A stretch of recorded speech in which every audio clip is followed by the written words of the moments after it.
Hey everyone, and welcome to this deep dive. We're going to be diving into a question that I'm sure a lot of you have thought about if you've ever had to call a business. Is AI finally at the point where it can replace human receptionists? Well, it's a great question. And, you know, it's tech. So the answer isn't really simple. There's a lot of hype around AI, but we're going to try to get past the hype and really look at what it would actually take to make this happen, especially when we start thinking about costs. Right, because for a lot of business owners, especially people who are really in the weeds every single day running their business, the bottom line is the most important thing. They need those calls answered, but they need to make sure that it makes financial sense for them to even be having those calls answered in the first place.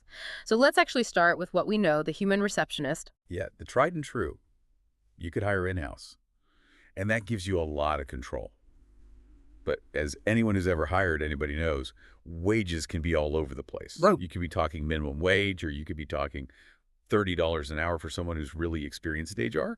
Yeah. And then you've got all the other costs that come along with it, benefits HR, all that. Yeah, you got to think about all of that. And then there's always the option of outsourcing, which always sounds like it's going to be the cheaper option. But I feel like there are always gotchas there too. Yeah, there are definitely some things to think about. So you could go with a company here in the U.S., and that means you're going to get that clear communication. You're not going to have to worry about language barriers. But it can be pricey. You're looking at maybe $350 a month just to start for a couple hundred minutes of calls. Plus, you got to think about integrating that service with whatever system you're already using to manage your customer interactions, which is a whole other thing. And then there's always going offshore. On paper, it sounds amazing when you hear people talking about it, you know, $5 an hour. But then when you actually start to think about it, you've got time zones to worry about, maybe language barriers, even just the fact that if something happens over there like a natural disaster, your service is disrupted. Yeah, you're saving money, but you're adding a lot of risk and a lot of work to your plate potentially. So even sticking with a traditional human receptionist, it's not as simple as it sounds. There's a lot to think about. Yeah, for sure. Okay, so let's talk about the elephant in the room, AI voice agents. And we're not talking about those really robotic voices from like the early 2000s. Things have come a long way. The Yeah. tech that's coming out now from companies like OpenAI with their ChatGPT-4o Realtime API, it sounds so human. It can even respond naturally to interruptions or if the conversation changes direction. It's incredible. But, and this is a big but, the cost is a huge factor. Yeah, it really is. And this is where I think it's really important to understand what's going on behind the scenes OpenAI's system. It's not just working from a script. It's actually understanding and processing language in real time. And to do that, it needs a ton of computing power. And that costs money. Right now, you're looking at around $1 per minute of use. Okay, so if my math is right, that's like $60 an hour. I mean, that's more than a lot of businesses can even afford to pay a person. It is. And that's the thing. OpenAI's tech is amazing. Don't get me wrong. But it's like the luxury car of AI voice agents. Super impressive. Uh-huh. But not really something most people can afford to drive every day. So where does that leave everybody else? Yeah. You know, the people who can't afford to shell out $60 an hour just to have their phones answered. Well, the good news is that OpenAI is not the only game in town anymore. There are a lot of other companies popping up that are trying to find that middle ground between, keeping things affordable, but also giving you some of those AI benefits. Yeah, right. This is where those other companies you mentioned come in. Seasalt.AI, Land AI, Retail AI.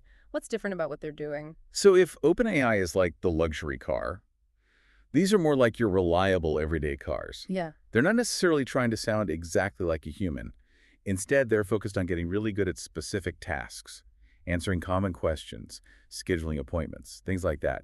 And because they're not using the same kind of real-time processing as OpenAI, they can offer much more affordable pricing. You might be looking at more like $7 or $8 an hour. Okay, so now we're talking about something that a lot more businesses could actually afford. But I'm guessing there are some trade-offs there. If these mid-range AI options were just as good as OpenAI, wouldn't everybody be using them? Yeah, there are definitely some things to keep in mind. The biggest one is probably flexibility. These systems are really good at sticking to a script, handling routine stuff.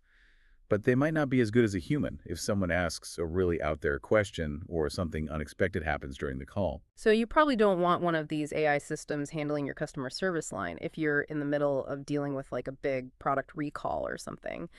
But if you need someone to handle basic questions after hours or schedule appointments, they could probably handle that, no problem. Exactly. The other thing to think about is integration.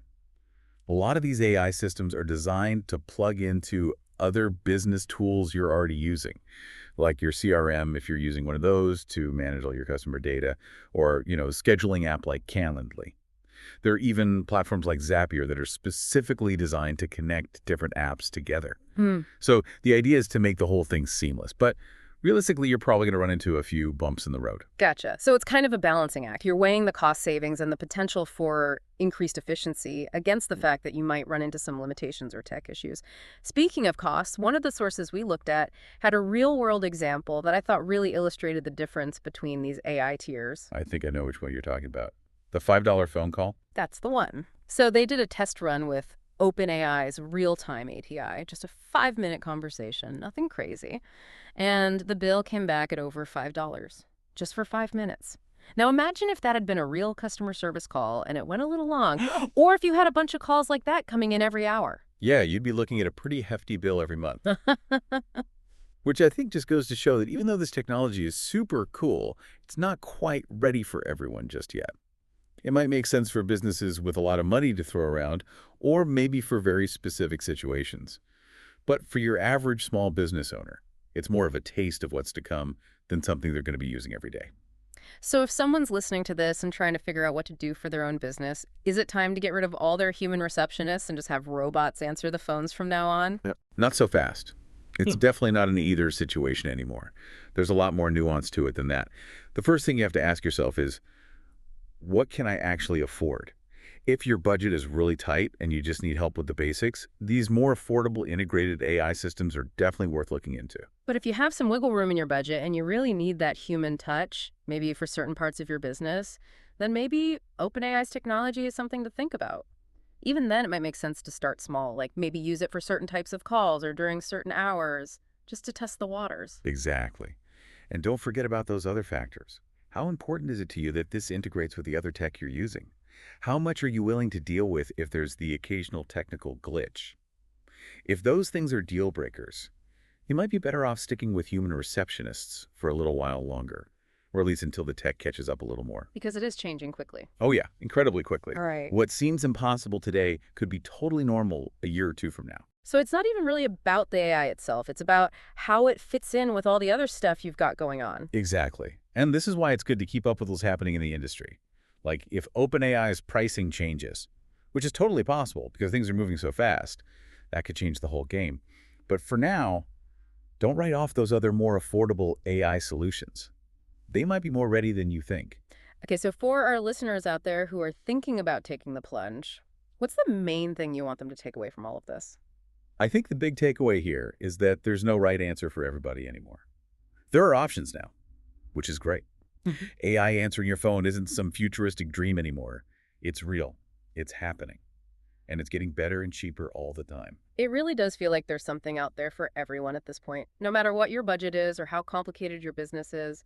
And even if AI isn't ready to completely replace humans just yet, it can definitely help free you up to focus on other parts of your business. Definitely.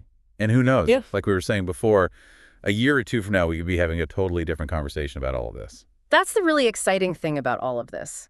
It's a lot to wrap your head around.